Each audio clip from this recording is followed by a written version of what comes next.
Hey guys, I'm back.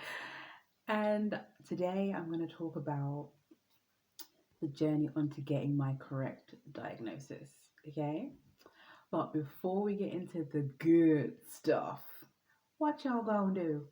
You need to like, comment, subscribe, and share. Why? Because sharing is caring.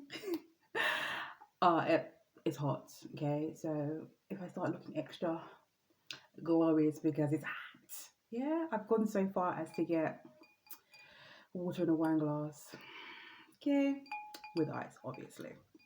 Anyway, right, so if you watched my misdiagnosis, you would know the journey and the lead up to that. And if you haven't, what are you waiting for? Go back, watch that, then come back.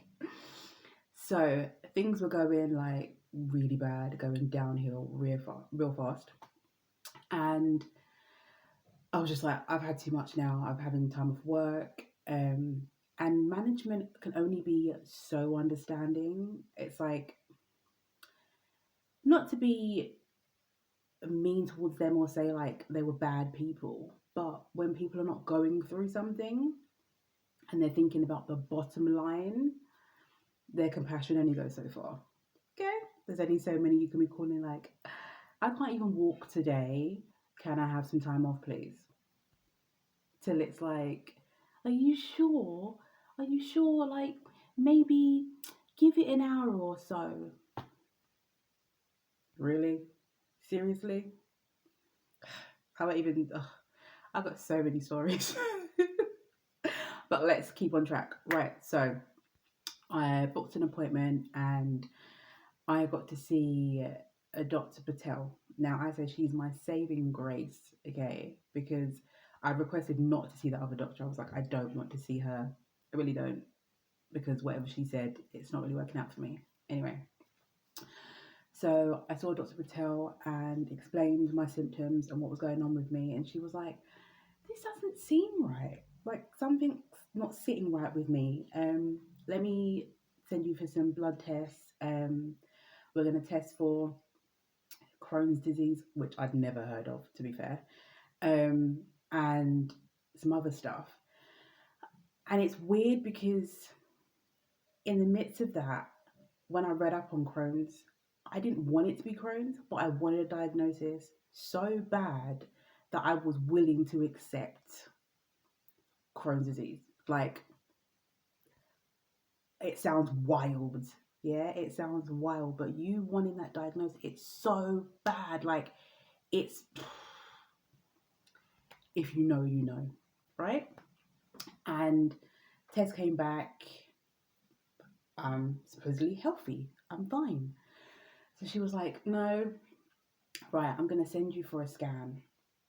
And then obviously go through the motions of, they send you off the letter, then they send you back. And so it was scan day. Now, I don't know whether this was just me being very naive or me just assuming and going off like previous scans I had. I assumed that the scan was going to be, a stomach scan like pregnant women have, because my stomach hurt. So that's what I was thinking. I'm like, my stomach hurts. It's going to be, simple stomach scan. Okay, I'm cool with that. Had plenty before, not a problem. Anywho, so I go and then they're saying, yeah, you have to make sure that, I think your bladder is empty. Yes, your bladder is empty, I believe. Yeah. And then they was like, oh yeah, okay, so I'll come into the room and the nurse was like, oh yes, if you just get undressed from the waist down. I'm like, I'm confused. Can someone tell me what's going on? I don't know. This feels weird to me. I don't know what's happening. Anywho, so I'm like, let me do what she says. And then it's like, oh yeah, put your feet in the stirrupy things, and I'm still like, okay, I'm thinking, I'm still like, I'm still waiting for the stomach scan. I don't know what parallel universe I was in, but I was still waiting for the stomach scan. Okay, I'm here waiting for my stomach scan. Hey, here's my belly for you. Like literally, I'm still waiting for this.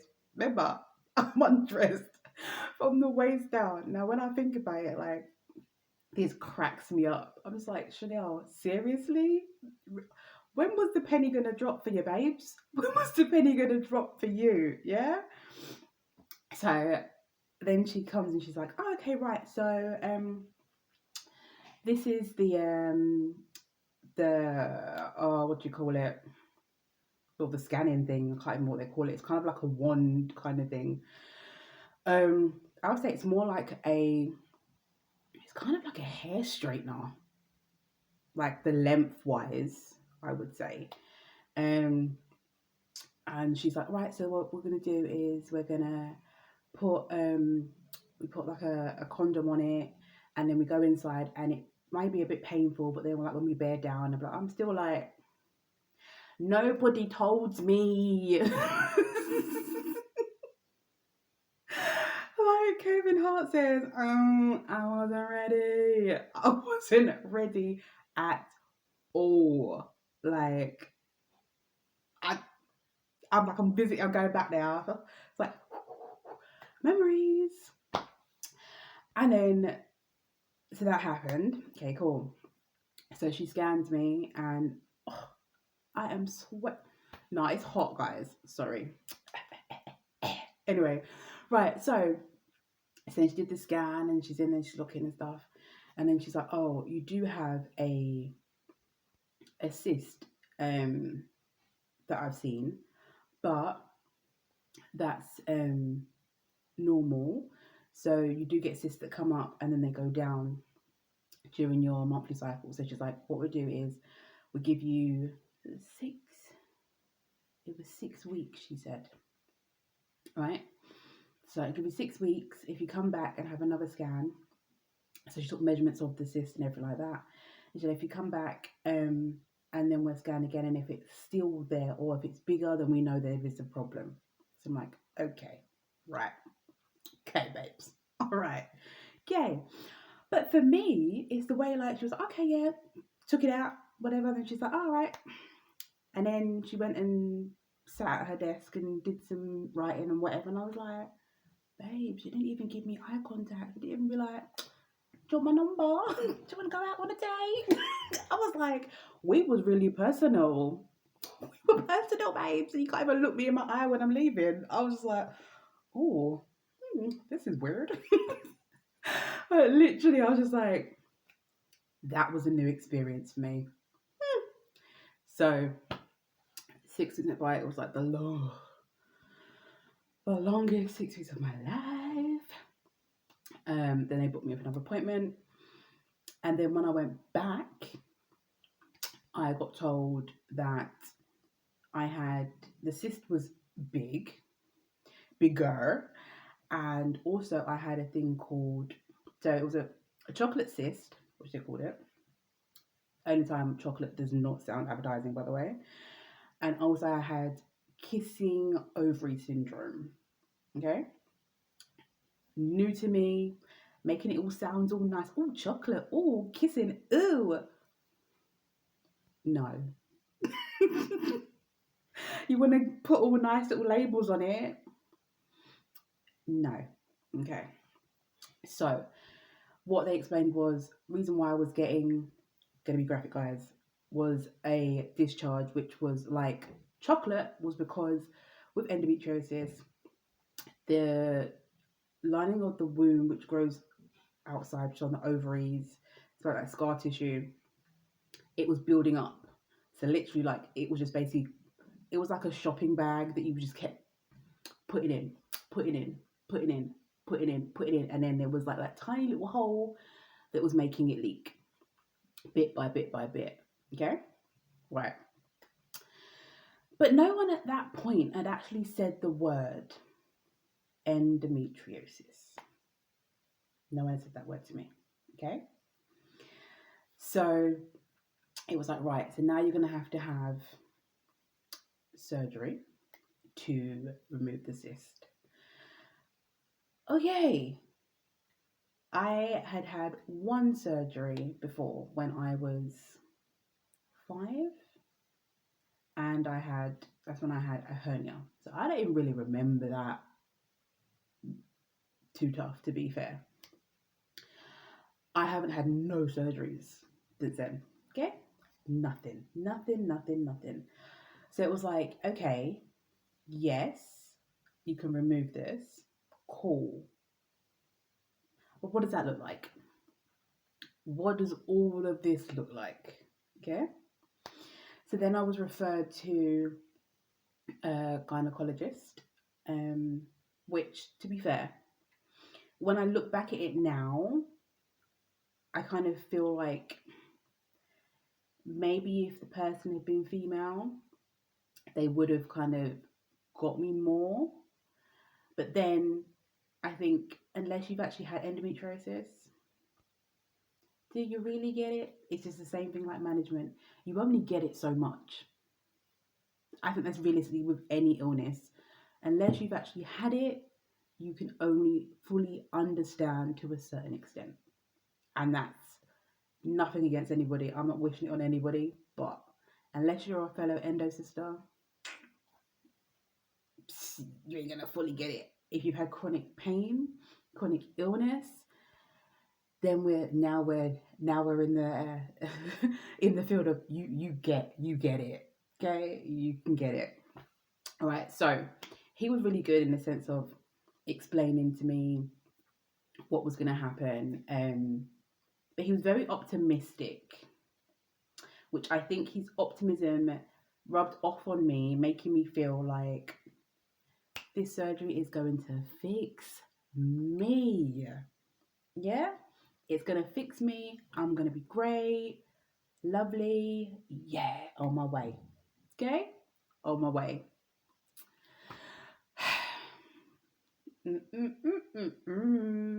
No. Now, I can give you my first surgery story. Tell me if you want to hear the first surgery story. And yeah, because I had many others. So yeah, if you want to hear my first surgery story and the size of the cyst, which may make you go, oh, or clutch your imaginary pearls. Okay. But yeah, that was my first internal scan. And yeah, that was interesting. And to this day, it still makes me chuckle because I'm just like, wow. Okay, next time someone says you're going to have a scan, ask which one. Internal or more with my belly out for ya? It's like, that's what I'm asking. And after that internal scan, like the first one, I think I lost count on how many of those I had. Okay, I lost count. Like me and that wand, we were very acquainted. And it didn't even take me on a date, nor did the people who were using it, you know. But that lady, I was just like, could you give me some eye contact, babes? Like, you know, something, hello. But yeah, that was, a little walkthrough of my diagnosis and my first scan. So yeah, let me know if you want to hear about my first surgery story. Yeah, I'm willing to share because sharing is caring. So please like, comment and subscribe. And if you see anything in this video that you even think, oh, do you know what, so and so might get something out of it, even if it is just a laugh, even if I put just a simple smile on someone's face, I am here for it. So until next time, bye guys.